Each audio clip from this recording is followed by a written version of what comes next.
Pusat Melawar Rasuah dan Kronisma (SIFOR) menuntut penjelasan mengapa pejabat peguam negara tidak membantah permohonan daripada bekas Perdana Menteri Datuk Seri Najib Razak untuk mendapatkan semula dokumen perjalanan beliau selepas disabit bersalah dan juga berhadapan dengan pembicaraan yang sedang berlangsung. Najib pada bulan Julai 2020 dijatuhi hukuman penjara sehingga 12 tahun dan denda RM210 juta selepas didapati bersalah terhadap 7 tuduhan pecah amanah, menyalahgunakan kedudukan dan pengubahan wang haram dana RM42 juta milik SRC International Sdn Bhd. Kami mendesak Jabatan Peguam Negara dan pasukan pendakwaan untuk menjelaskan kepada orang ramai mengapa tidak ada bantahan terhadap permohonan Najib untuk hak sementara pasportnya. Terdapat alasan jelas untuk bimbang tentang risiko melarikan diri kerana dia sedang membuat rayuan dan terus berhadapan dengan tuduhan yang lebih menggerunkan di mahkamah. Semuanya berkaitan dengan One Malaysia Development Berhad, 1MDB dan anak syarikatnya. Dia juga sedang membuat rayuan berhubung dengan denda RM1.7 bilion wajar dibayar kepada lembaga hasil dalam negeri, kata SIFOR dalam kenyataannya. Menurut SIFOR, skandal 1MDB turut dinamakan dalam Pandora Papers dan dikaitkan juga dengan penipuan di Rusia dan India yang menandakan tidak akan berakhir pencurian kewangan raksasa ini yang mana Najib adalah watak utamanya. Walaupun terdapat banyak lagi pertuduhan dan berhadapan dengan sejumlah perbicaraan dan berulang kali lewat kerana COVID-19, pihak pendakwa nampaknya merasa tidak sesuai untuk membantah permohonan tersebut, ujar NGO tersebut. SIFOR juga menuntut agar Jabatan Peguam Negara menjelaskan alasan sepenuhnya di sebalik keputusan untuk tidak membantah permohonan Najib supaya pasportnya dikembalikan. Di samping itu, SIFOR mengingatkan bahawa Lotik Jo dan Nik Faisal sekutu Najib masih bebas.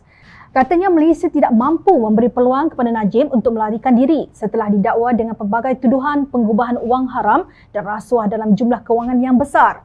Kami tanya sekali lagi apakah langkah-langkah yang diambil untuk memastikan dia tidak menghilangkan diri, soal SIFOR.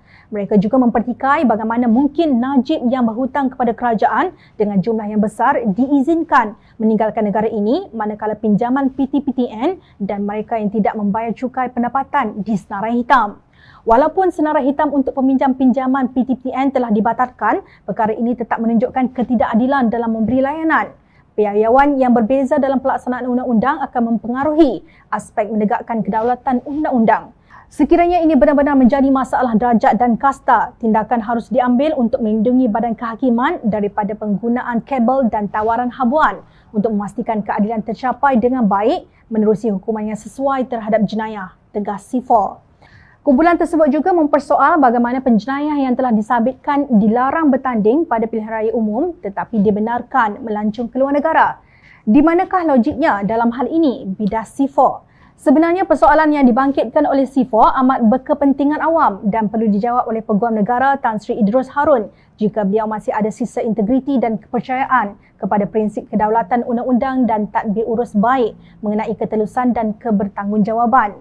Sempena sambutan melalui Rasul Peringkat Kebangsaan pada Isnin lalu, Timbalan Yang di-Pertuan Agong Sultan Nazrin Muizzuddin Shah bertitah bahawa pemimpin berperanan besar untuk mewujudkan dunia yang aman dan kehidupan yang sejahtera. Ummah merindui kepimpinan yang adil lagi saksama, kepimpinan yang berani menegakkan kebenaran dan tegas melaksanakan keadilan berlandaskan hukum. Ummah merindui kepimpinan yang tidak melakukan kezaliman, tidak menindas, tidak menipu dan tidak bersifat munafik.